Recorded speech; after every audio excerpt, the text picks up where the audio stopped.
देवी प्रपन्नार तियरे प्रसीद प्रसीद मातर जगतोऽखिलस्य प्रसीद विशे सरिपाय विषम तमेश्वरी देवी चराचरस्य। आज 2079 असारको 16 गते बृहस्पतिबार अहिले बिहानको 5 बजिरहेको छ। हामीले हाम्रो जीवन विज्ञान, प्रकृति विज्ञान, जैविक जगतको विज्ञान अनि हामीले आजको आविष्कार भौतिक विज्ञान र हामीले सबै विषयहरूलाई एउटा विज्ञानको चस्माले देख्नका निमित्त उभिँदै गर्दा हामीले वैदिक विज्ञानका साथमा उभिएका छौँ तैपनि हाम्रा चस्माहरूले यो विश्व जगतका समस्त विज्ञानहरूलाई देख्ने प्रयास गरिरहेको छ। एउटा भौतिक शरीरसँग सम्बन्ध राख्ने जुन जीवन विज्ञान छ, त्यस जीवन विज्ञानले जुन विश्वको जैविक विविधता, जुन प्रकृतिको जगत कार्यकलाहरू छन्, तिनका विषयमा पनि हामीले गहन चिन्तनका साथमा अध्ययन गरिरहेका छौँ।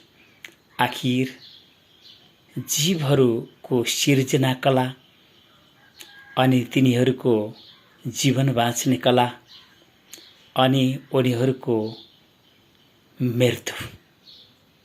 मृत्यु जीवनको अन्तिम सत्यतालाई तपाईले केवल मनुष्यको मात्र होइन, ती जलमा रहनेहरू, ती थलमा रहनेहरू, ती आकाशमा उड्नेहरू सबैलाई विज्ञानको चस्माले हेर्ने गर्नुहोस्। तपाईलाई हामी अन्धविश्वासको बाटोमा उभिनका निमित्त आवाज गर्ने छैनौँ। तपाईलाई हामी हिन्दू समाजमा देखा परेका विकृति र विसङ्गति, ती विचारहरू साथमा हुइया स्याल जस्तै आवाजहरू गर्नका निमित्त पनि हामीले यी आवाजहरू गरिरहेका छैनौँ। हामी विज्ञानका साथ जानु परिरहेको छ। हामीले हाम्रो हिन्दू समाजलाई शोधन गर्नुपर्ने आवश्यकताको महसुस गर्यौं, किनकि हामी 2078 जुन प्रकारले वैदिक विज्ञानको अनुसन्धान गर्दै थियौं, त्यहाँ वैदिक विज्ञानले हामीलाई के शिक्षा दियो भने वैदिक सनातन धर्मलाई संरक्षण गर्नका निमित्त हिन्दू समाजका ब्राह्मणहरूमा ब्राह्मणत्वको संरक्षण गर्नु अत्यावश्यक छ। ब्राह्मण कोही पनि जन्मले हुँदैन, ब्राह्मण कर्मले हुन्छ। ब्राह्मण कोही पनि यज्ञ पवित्र कसैद्वारा दिँदैमा त्यो ब्राह्मण हुन सक्दैन। उसको आचरण, उसको सदाचार व्यवहारहरूलाई पनि हामीले बुझ्नुपर्ने हुन्छ। एउटा यज्ञोपवित्र काँधमा छौँ र मतवालीका ती पदार्थहरू खाइरहेका छन् अनि ती पशुपन्छी हिंसा मांसहरू खाइरहेका छन् भने ती ब्राह्मण देवताहरू कसरी पुजिन्छन् र ती ब्राह्मण देवताहरूले जुन प्रकारको जातीय अभिमानहरू गरिरहेका छन्, त्यो हाम्रो समाजका निमित्त अत्यन्त घातक रूपमा हामीले अनुभव गरिरहेका छौँ। एउटा शूद्र, उसको जुन प्रवृत्तिहरू, उसको जीवनहरू हामीले राष्ट्रिय स्तरबाट विचार गरिरहेका छौँ। हामीले उनीहरूलाई अपमान गर्न खोजेका होइनौँ, तर उनीहरू सुध्रनका निमित्त प्रयास गरिदिएनन्। उनीहरूले शिक्षालाई जोड दिएनन्, उनीहरूले अनुशासनलाई जोड दिएनन् अनि उनीहरू दलित बन्नका निमित्त विवश भइरहेको हामीले देख्यौँ। र हाम्रो वैदिक विज्ञानले हाम्रो समाज, हिन्दू समाज लाई लथालिङ्ग र भत्ताभुङ्ग देखेकाले हामी यी विचारहरू यी आवाजहरू तपाईसम्म पुर्याइरहेका छौँ कि हामीले हाम्रो हिन्दू समाजलाई शोधन गर्नुपर्छ। हामीले हाम्रो हिन्दू समाजभित्रका ब्राह्मणहरूमा ब्राह्मणत्वको संरक्षणका निमित्त सबै जाग्नुपर्छ। ब्राह्मण वैदिक सनातन धर्म र ती प्राचीन वैदिक शास्त्र सम्मत मात्र हुने गर्छन्। तपाईको समाजमा वैदिक सनातन धर्म सम्मत छैनन् र एक यो पवित्र काँधमा लिँदैमा कोही ब्राह्मणको अभिमान गर्दैछन् भने र उनीहरू पशुपन्छी हिंसा मांसहरू खाँदैछन् भने र उनीहरू मतवाली जस्तै मातिएर हिँडिरहेका छन् भने हामी हाम्रो वैदिक सनातन धर्मलाई संरक्षण गर्नका निमित्त हामी हाम्रो वैदिक सनातन धर्मलाई सम्मान दिनका निमित्त त्यस्ता ब्राह्मणहरूको काँधबाट हामीले उनीहरूले जुन अयोग्य लाइसेन्सको जुन परिचय दिइरहेका छन् त्यो लाइसेन्सलाई जसरी सडकमा गुड्ने ती यातायातका साधनहरूमा जसरी ट्राफिकले चेकिङहरू गर्छन् आजको हिन्दू समाजलाई त्यसै प्रकारले चेकिङ गर्नुपर्ने अब हामीले महसुस गरिरहेका छौँ र यो राष्ट्रको हितका निमित्त वैदिक सनातन धर्म प्राचीन वैदिक शास्त्र सम्मत हुनाले हामीले त गर्जेर नै बोल्छौँ तर हामीले त्यहाँभित्र पसेर हेरेका छौँ र त्यहाँ जुन प्रकारको विकृति र विसङ्गति विचारहरू छन् जुन प्रकारका अन्धविश्वासहरू छन् र जुन प्रकारका धार्मिक शोषण र धार्मिक अन्यायको परिस्थितिहरू हामीले अनुभव गरिरहेका छौँ। एउटा आत्रीय ऋषि कुमार परमहंस भिक्षु तीर्थ हुने नाताले एउटा एक्लो मागन्ते भिखारी जीवनको बाटो रोजेर प्रकृतिको खुला विश्वविद्यालयमा जुन प्रकारका शिक्षाहरू लिइयो र ती शिक्षाहरूबाट हामीले जुन प्रकारको वैदिक विज्ञानलाई बुझ्नका निमित्त जानुपर्छ भन्ने कुराहरू अनुभव गर्यौँ तर हामीले त्यहाँ पुगेपछि हामीलाई के लाग्यो भने कि यो एउटा एक्लो मागन्ते भिखारी जीवन र मागन्ते जीवन किन मातासँग दैवी बलहरू दैवी सिद्धिहरू दैवी विद्याहरू बुद्धिहरू नमागौँ भनेर मैले त बाटो बदलिदिएँ र मैले ती टीका टाला र माला अनि ती मन्त्रहरूको विवादमा उल्झने बाटोलाई छोडेँ। तैपनि आज पनि मेरो ती सबै विषयवस्तुहरू छन् र त्यो म यस कारणले अहिले पनि म टालामा उभिएर बोलिरहेको छु कि यस टालाले मलाई मेरो अध्यात्म जीवनमा यस्तो प्रकारको प्रभाव पार्यो कि मैले 36 वर्षसम्मका जीवनहरूलाई जुन प्रकारले अनुभव गरेँ कि यो वस्त्रले मलाई त्यहाँ उभिँदा सम्मान दियो, त्यहाँ उभिँदा कैयौँ भोक्नीहरू भोगे, त्यहाँ उभिँदा कैयौँले तिरस्कार पनि गरे, त्यहाँ उभिँदा कैयौँले सम्मान पनि गरे र त्यही उभिँदै मैले एउटा के अनुभव गरेँ भने यो विश्व मानव जातिलाई सिर्जना गर्ने ती देवी आमाहरू जो शिक्षित पनि थिए, अनुशासित पनि थिए र सभ्य पनि थिए, उनीहरूले जुन प्रकारले माया ममता र सम्मानहरू दिँदै मेरो बुद्धिलाई परिवर्तन गर्न तरफ उपदेशहरू दिए, मैले उनीहरूका उपदेश र शिक्षालाई स्वीकार गरेँ र अग्निलाई साक्षी राखेर देवालय र तीर्थहरू सङ्कल्प गर्न उभिएँ। अनि मैले ती बुढी आमै र त्रिशुलीको बेनी सङ्गममा उभिएर ती बुढी गण्डकी र त्रिशुलीको सङ्गममा उभिएर मैले जीवनको एउटा सत्यतालाई के अनुभव गरेँ भने म जड बाटोबाट जानु हुँदैन, म चेतन बाटोबाट जानुपर्छ। तर धार्मिक शैक्षिक वातावरणका निमित्त यी जड मन्दिर र देवालयहरू वास्तवमा धार्मिक शैक्षिक वातावरणका निमित्त आवश्यक छ भन्ने कुरालाई मलाई त तिनै देवी आमाहरूले नै उपदेश दिएका थिए र त्यही कारणले पनि मैले अग्नि साँची राखेर ती देवालय र तीर्थहरू बनाउँदै गएँ, लामो समय बिताइदिएँ। अनि म बुढी आमैका काखमा गएर उनका हात, ती व्रत हातहरू शिरमा अनुभव गर्दै मैले एउटा के बुझेँ भने कि मैले 2078 साल वैदिक विज्ञानको अनुसन्धान गर्नुपर्छ।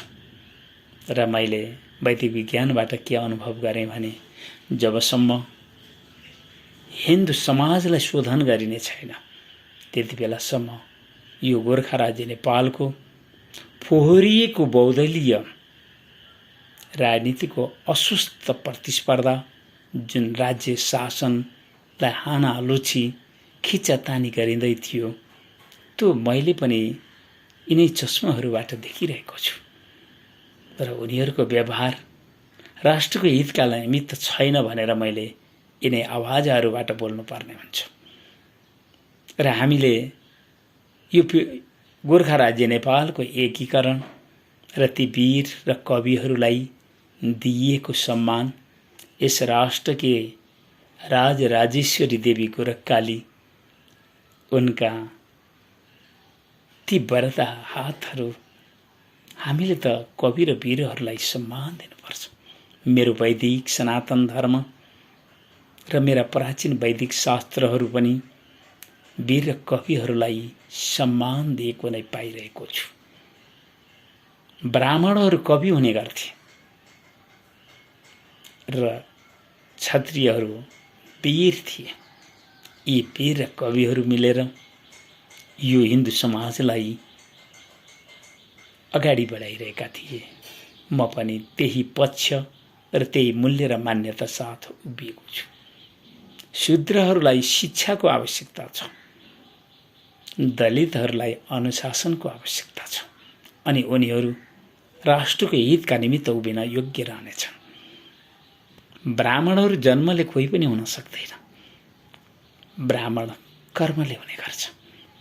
जसले वैदिक शास्त्रहरू पढ्दैनन् र पढाउँदैनन्, जसले वैदिक यज्ञहरू गर्दैनन् र गराउन प्रेरणा दिँदैनन्, जसले सत्पात्रका दानहरू लिँदैनन् र सत्पात्रलाई दान दिँदैनन्, ती के को ब्राह्मण? केवल एउटा खेताल त्यो जीविकोपार्जन गर्ने ब्राह्मणले दिएको ब्राह्मणको लाइसेन्सले हाम्रो वैदिक सनातन धर्मलाई संरक्षण गर्न सकेन पनि। म त एउटा आत्रीय ऋषि कुमार परमहंस भिक्षु तीर्थ, जुन बुढी आमैले दिएको नाम हो र बुढी आमैले सम्बोधन गरिएका नामहरू हुन्। तर मलाई काली गण्डकीको काखमा खेल्ने मान्छे बुढी गण्डकीको हात समाएर मैले त जुन अग्नि साक्षी देवालय र तीर्थहरू संकल्प गर्ने बुद्धि पाएको छु, त्यो मेरी आमाका आँसुहरूलाई सम्झेर नै हो भन्ने मलाई लागिरहेको छ। किनकि एउटा सन्तान मागन्थे भिखारी भएर निस्कँदा ती ममतामयी आमाहरू जो माया पनि दिन्छन् र सम्मान पनि दिन्छन्, उनीहरू त यो विश्व मानव जातिकै जीवन शक्ति हुनाले मैले घरिघरि ती आमाहरूका प्रशंसाहरू किन गर्छु भने किनकि मलाई एक्लो जीवन बिताउनु छ। मलाई देवालय र तीर्थहरूमा आफ्नो भौतिक शरीरले, मन र बुद्धिले सकेसम्म र मसँग प्राप्त भएका धनहरूले सकेसम्म मैले यो समाजको हितका निमित्त काम गर्नेछु, यो राष्ट्रका हितका निमित्त काम गर्नेछु। म कसैलाई कुनै व्यक्तिका निमित्त काम गर्ने छैन। मैले आफूलाई विश्वास गर्नेछु, मैले ईश्वरलाई विश्वास गर्नेछु र मैले अरूलाई विश्वास गर्नु पर्यो भने मैले व्यवहार हेर्नेछु, मेरो अनुकूल व्यवहार भए मैले सम्मान दिनेछु, सेवा दिनेछु। र म ती देवी आमाहरूलाई जो शिक्षित पनि छन्, अनुशासित पनि छन् र सभ्य पनि छन्, ती सबै देवी आमाहरूलाई मैले सेवा पनि दिनुपर्ने हुन्छ, सम्मान पनि दिनुपर्ने हुन्छ र उनीहरूको व्यवहारलाई बुझ्दै जानु पनि पर्ने हुन्छ। व्यवहारमा मेरो अध्यात्म बाटोमा प्रतिकूल परिस्थितिहरू देखेँ भने मैले मलमूत्र त्यागे जस्तै उनीहरूलाई त्यागिदिनु पनि पर्ने हुन्छ। त्यसो गरिएन भने मेरो जीवन मुक्तिको बाटोमा विघ्न बाधाहरू आइपुग्नेछन्। विधेय जीवन मुक्तिको बाटोमा अनेकौं कष्ट र कठिनाइहरू आइपुग्नेछन्। त्यसैले म निकै कडा छु र मेरा आवाजहरू निकै कडा हुने गर्छन् र म कसैसँग झुक्दिनँ। यस कारणले झुक्दिनँ किनकि म आत्रीय हुँ, अन्याय सहेर झुक्न जान्दिनँ। म परिश्रम गर्न निकै प्रसन्नता लाग्छ मलाई, त्यसैले पनि म कसैसँग झुक्दिनँ। अनि मेरी आमाले मलाई आशीर्वाद र वरदा हात शिरमा राखेर गएको हुनाले मलाई जीवन जिउनका निमित्त कसैसँग झुक्नु आवश्यक छैन। किनकि म जतिसुकै मूर्ख भए पनि ती आमाका आँसुहरू बलिन धारा झराले पनि ती दयालु ममतामय आमाले मलाई आशीर्वाद दिएकै हुनुपर्छ र मलाई ती वरदा हातहरू शिरमा राखेकै हुनुपर्छ भन्ने कुरालाई मैले अनुभव गरिरहेको छु। होइन भने मैले जुन बाटो समाएको थिएँ त्यो बाटो एउटा मागन्ते भिखारीको जीवन बाटो थियो र त्यो बाटो एउटा अत्यन्त कष्टमय दुःखको जीवन बाटो थियो। ती सबै पार गरेर मैले मेरो जीवन विज्ञानलाई बुझ्न पुगेँ।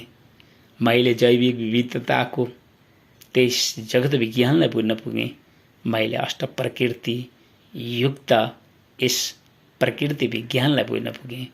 मैले आजको आधुनिक भौतिक आविष्कार विज्ञानको ती आविष्कार विषयहरूबाट कुन प्रकारका कस्ता सुखहरू हामीले उपलब्ध गरिरहेका छौँ, विज्ञान विशेष ज्ञानको नाम हो। अनि मलाई लाग्यो वैदिक विज्ञानका साथमा धर्म र सत्यका साथमा मैले अबका दिनहरू बिताउनु पर्ने हुन्छ।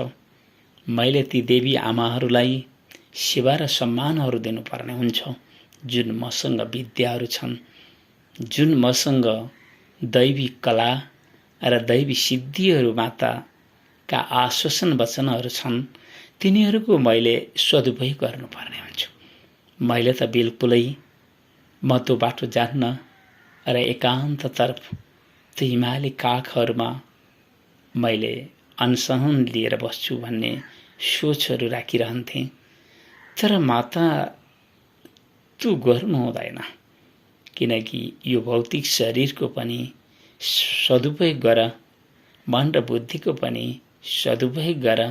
प्रकृतिको खुला विश्वविद्यालयमा तिमीले जुन शिक्षाहरू पाएका छौ त्यसद्वारा यस राष्ट्रको हितमा र यस समाजको हितका निमित्त तिमी उभिने गर, किनकि तिमीलाई माताका आशीर्वाद र वरदा हात शिरमा छन्।